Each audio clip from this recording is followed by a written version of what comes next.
ونصلي على رسوله الكريم أما بعد فأعوذ بالله من الشيطان الرجيم بسم الله الرحمن الرحيم كيف تكفرون بالله وكنتم أمواتا فأحياكم ثم يميتكم ثم يحييكم ثم إليه ترجعون صدق الله العلي العظيم اللهم صل على سيدنا ومولانا محمد وعلى آل سيدنا ومولانا محمد وبارك وسلم۔ حضرات کرام، آج کے درس قرآن میں سورہ بقرہ کی آیت نمبر 28 تلاوت کی ہے۔ اب تک اللہ جل شانہ و عم نوالہ نے قرآن عظیم کا تعارف کرایا، قرآن عظیم کی حقانیت کا اعلان فرمایا، اپنے خاص بندوں کا ذکر فرمایا کہ جو تقوی اور پرہیزگاری کے ساتھ متصف ہیں۔ اس کے بعد ان لوگوں کا ذکر کیا کہ جو انکار کرنے والے ہیں حقیقت اسلام کا۔ پھر ان کا ذکر ہوا کہ جن کے دلوں میں نفاق کی بیماری تھی، اللہ تبارک و تعالی نے اس کے بعد اپنی قدرت کے مظاہر کا بیان فرمایا، اس پر دلائل بیان فرمائے، اپنے بندوں کو عبادت و ریاضت کرنے کا حکم دیا۔ اس آیت کریمہ میں اللہ جل شانہ و عم نوالہ نے اپنی ذات کا تعارف ایک دوسرے انداز میں فرمایا۔ مولا جل شانہ و عم نوالہ نے یہاں پر یہ حکم دیا ہے کہ اے میرے بندوں، تم اپنی ذات کے اوپر غور کرو، اپنے کو دیکھو کہ مولا تبارک و تعالی نے کس نفیس طریقے سے تم کو پیدا کیا ہے، کس عمدہ انداز میں تمہاری نشو و نما کی ہے، کس بہترین طریقے سے تمہاری پرورش فرمائی ہے۔ جو ذات تمہارے ساتھ اتنے احسانات کرے، بھلا کتنے تعجب کی بات ہے کہ تم اس ذات گرامی کے وجود اور اس کے صفات کا انکار کر رہے ہو۔ یہ تو بڑے تعجب کی بات ہے۔ من عرف نفسہ فقد عرف ربہ، جس نے اپنی ذات کو پہچان لیا اس نے اپنے رب کو پہچان لیا۔ ذرا غور کرنے کی بات ہے کہ مولا تبارک و تعالی نے ایک انسان کو کہ اس کے اوپر ایک گلہ سا رکھ دیا، اور اس گلے میں 2 آنکھیں ہیں، ایک ناک ہے، 2 کان ہیں، منہ ہے، لیکن وہ اعضاء ایک دوسرے سے ملنے کو تیار نہیں۔ یہ قدرت کا بہترین کرشمہ دیکھتے ہوئے، سمجھتے ہوئے، جانتے ہوئے کہ اس کا خالق اور اس کو پیدا کرنے والا اللہ جل شانہ و عم نوالہ ہے، اس کے بعد بھی تم اس کی ذات کا انکار کر رہے ہو اور اس کو ماننے کو تیار نہیں۔ اللہ تبارک و تعالی نے زمین کی مٹی، جس کے اندر حیات نام کی کوئی چیز نہیں، اس کے اندر جب دانہ داخل کیا گیا تو مٹی کی قدرت سے، مٹی کی طاقت سے وہ دانہ پھوٹتا ہے، اور پھوٹنے کے بعد وہ ایک سرسبز و شاداب درخت بنتا ہے۔ اس کے اوپر پھل آتے ہیں، اس کے اوپر اناج آتا ہے، اور اس کو تم کھاتے ہو۔ کھانے کے بعد وہ تمہارے معدے کے اندر ایک جوس کی شکل میں، ایک جوہر کی شکل میں بن کر نمودار ہوتا ہے۔ جگر کے اندر پہنچتا ہے، جگر اس جوس کو پکاتا ہے، اس سے خون، سودا، صفرا اور بلغم بنتے ہیں، خون سے چربی بنتی ہے، چربی سے نطفہ بنتا ہے، اور وہ نطفہ ایک مدت تک رحم کے اندر رہتا ہے، اور اس کے بعد وہ خون بستہ بنتا ہے۔ اس میں اللہ تبارک و تعالی اپنی قدرت کا اظہار فرماتا ہے، وہ گوشت کا لوتھڑا بنتا ہے، اس میں ہڈیاں پیدا ہوتی ہیں، اللہ تبارک و تعالی اپنے حکم سے اس میں روح داخل فرماتا ہے۔ ذرا غور تو کیجئے کہ کتنی مردہ چیزوں کے اندر تم درجہ بدرجہ اپنے وقت کو گزارتے ہوئے اس مقام پر پہنچے ہو، اور ایک اشرف المخلوق بن کر ظاہر ہوئے ہو۔ یہ ظہور کس نے فرمایا؟ یہ ظہور فرمانے والی ذات گرامی اللہ جل شانہ و عم نوالہ کی ہے۔ کیف تکفرون باللہ، کیف تکفرون باللہ، کیسے تم انکار کرتے ہو اللہ تبارک و تعالی کا؟ اس مقام پر کیفا یہ استفہام کے لیے ہے، لیکن اس استفہام اور سوال کے اندر تعجب ہے کہ بڑے تعجب کی بات ہے کہ اتنی کھلی ہوئی نشانیاں تمہارے سامنے موجود ہیں، تمہارا اپنا وجود خود قدرت باری تعالیٰ کے اوپر دلالت کر رہا ہے کہ تم ایک بہترین اشرف المخلوق ہو تو خود بخود تو نہیں ہو، تمہارا کوئی خالق تو ہے، وہی خالق اللہ جل شانہ و عم نوالہ ہے۔ کیف تکفرون باللہ، تم کیسے اس کا انکار کر رہے ہو؟ اس کی ذات اور صفات میں تم دوسروں کو کیسے شامل کر رہے ہو؟ یہ تعجب کی بات ہے۔ حضرات اکرام، آج ہماری یہی کیفیت ہے کہ جب ہم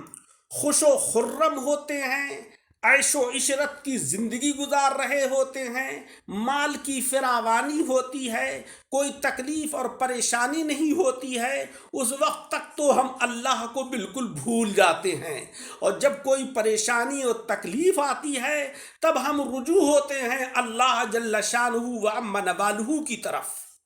مولا رب العزت نے فرمایا کہ وَمَن يَتَوَكَّلْ عَلَى اللَّهِ فَهُوَ حَسْبُهُ، جو لوگ کہ اپنے امور اور معاملات اللہ کے سپرد کر دیتے ہیں، اللہ جل شانہ و عم نوالہ ان کے امور کو حل کرنے کے لیے کافی ہے، اس کو کسی کی بھی ضرورت نہیں، کسی کی بھی احتیاج نہیں۔ وہ اپنے بندوں کو جیسے پیدا کر رہا ہے، جب وہ معدوم تھے ان کو وجود بخشا، ان کو بہترین نشو و نما کے طور پر پیدا فرمایا، ان کو اشرف المخلوق بنایا، تو وہ ان کی کفایت کے لیے، ان کے امور کے حل کے لیے بھی کافی ہے، اس کو کسی کی بھی احتیاج اور ضرورت نہیں ہے۔ لیکن اے بندوں، بڑے تعجب کی بات ہے، کیف تکفرون باللہ، تم کیسے اس کی ذات کا انکار کر رہے ہو؟ وہ تو تمہارے اوپر اتنی محسن، اس قدر احسانات، اس قدر رحمتوں کے دروازے واقع ہوئے ہیں، اور تم ہو کہ اس کو بھولے ہوئے ہو۔ تم سے کہا کہ 5 وقت کی نمازوں کی پابندی کرو تو تمہیں خیال نہیں، تم سے کہا کہ رمضان المبارک کے روزوں کا اہتمام کرو تو تم اس کو بھول گئے، تم سے کہا کہ تم جب صاحب نصاب ہو تو زکوٰۃ کی ادائیگی کرو تو تم اس میں بھی بخل سے کام لے رہے ہو، حج کے موقع پر تم کنجوسی کا اظہار کر رہے ہو۔ تمہاری یہ کیا کیفیت ہے؟ کیف تکفرون باللہ، تعجب کی بات ہے کہ تم کیسے انکار کر رہے ہو اللہ جل شانہ و عم نوالہ کی ذات گرامی کا۔ وَكُنْتُمْ أَمْوَاتًا فَأَحْيَاكُمْ، تم مردہ تھے، فَأَحْيَاكُمْ، تم کو زندگی بخشی، تم کو حیات بخشی، تم کو جلایا اس ذات گرامی نے۔ اموات جمع میتن کی ہے، اور میت کہتے ہیں مردہ کو، کیونکہ دانا بھی مردہ تھا، اس کے اندر اللہ تبارک و تعالیٰ نے جان پیدا فرمائی، وہ کلے کی شکل میں پھوٹا، لیکن وہ غیر ذوی العقول ہوتے ہوئے بھی آپ نے دیکھا ہوگا کہ جب زمین سے دانہ پھوٹ کر کلے کی شکل میں نکلتا ہے تو اس کی 2 پتیاں ہوتی ہیں لام کی شکل میں، گویا کہ وہ بزبان حال یہ کہہ رہا ہوتا ہے لا الہ الا اللہ محمد الرسول اللہ، اللہ تبارک و تعالیٰ کے سوا کوئی بھی معبود نہیں ہے، وہی سب کا معبود ہے، وہی ہر چیز کا خالق ہے، اور محمد صلی اللہ علیہ وسلم اللہ کے رسول ہیں۔ وَكُنْتُمْ أَمْوَاتًا فَأَحْيَاكُمْ، تم مردہ تھے، اللہ تبارک و تعالیٰ نے تم کو زندگی بخشی، احیاکم تم کو زندہ کیا، تم کو زندگی بخشی، ثم یمیتکم پھر تم کو موت دے گا۔ کیا مطلب؟ مطلب یہ ہے کہ ایک مدت تک تم روئے زمین پر زندہ رہے، تم پہلے بچے تھے کہ تم کو چلنا نہیں آتا تھا، چھوٹے سے بستر پر پڑے ہوئے تھے، وہیں پر بول و براس کر رہے تھے، تم سے بولنا نہیں آتا تھا، اللہ تبارک و تعالیٰ نے قوت گویائی عطا فرمائی،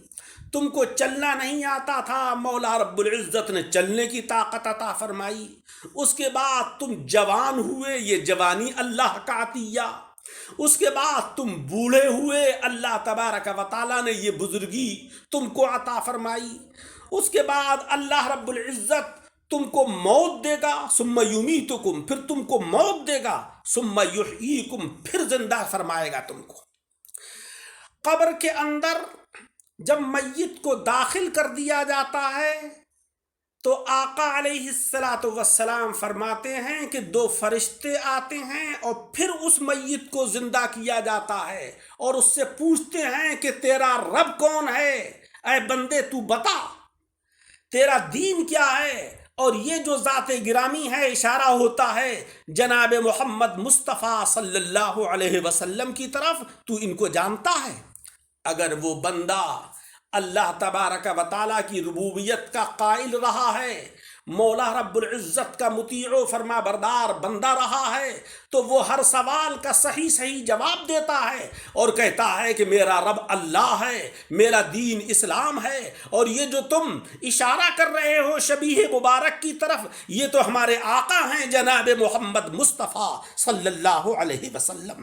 ثم یحییکم پھر تم کو زندہ فرمائے گا، ثم الیہ ترجعون پھر تم اسی کی طرف کو لوٹ کر جاؤ گے۔ ترجعون کے معنی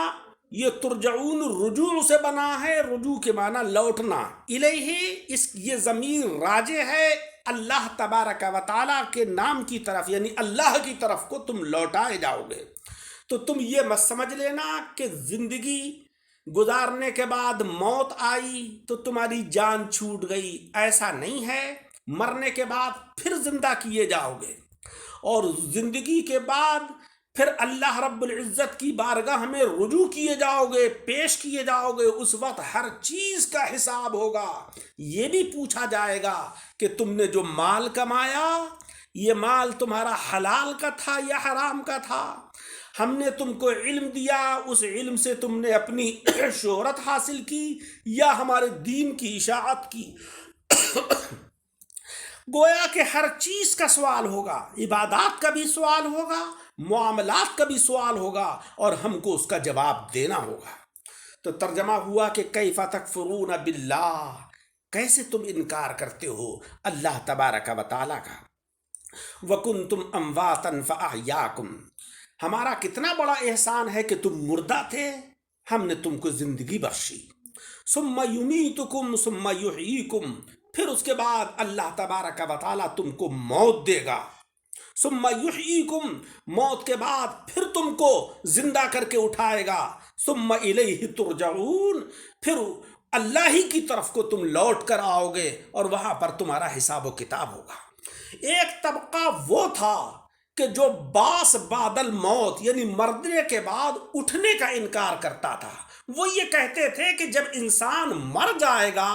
مٹی میں مل کر مٹی ہو جائے گا، اس کی ہڈیاں گل سڑ جائیں گی، تو بھلا وہ کیسے زندہ ہوگا؟ تو اللہ تبارک و تعالیٰ نے فرمایا کہ جب تم کچھ بھی نہیں تھے، تمہارا وجود بھی نہیں تھا، اللہ تعالیٰ نے نئے سرے سے تم کو پیدا فرما دیا، تو اب تو تمہارے جسم کے اندر ایک مدت تک روح رہ چکی ہے، وہ ایک مدت تک زندگی گزار چکا ہے جسم، تو پھر اس کے لیے یعنی ذات باری تعالیٰ کے لیے کوئی بعید نہیں ہے، وہ تم کو دوبارہ بھی پیدا فرمائے گا، اور پیدا فرمانے کے بعد تم سے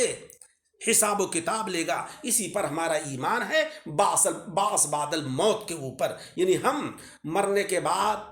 پھر زندہ کیے جائیں گے، اور زندہ کر کے ہم اٹھائے جائیں گے، اللہ کی بارگاہ میں حاضر کیے جائیں گے۔ اللہ تعالی ہمیں اور آپ سب حضرات کو عمل کی توفیق عطا فرمائے۔ اس درس قرآن کو سننے کے بعد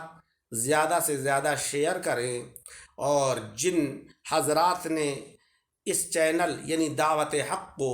اب تک سبسکرائب نہیں کیا ہے، وہ سبسکرائب کر لیں تاکہ آنے والی آڈیو آپ تک پہنچتی رہے۔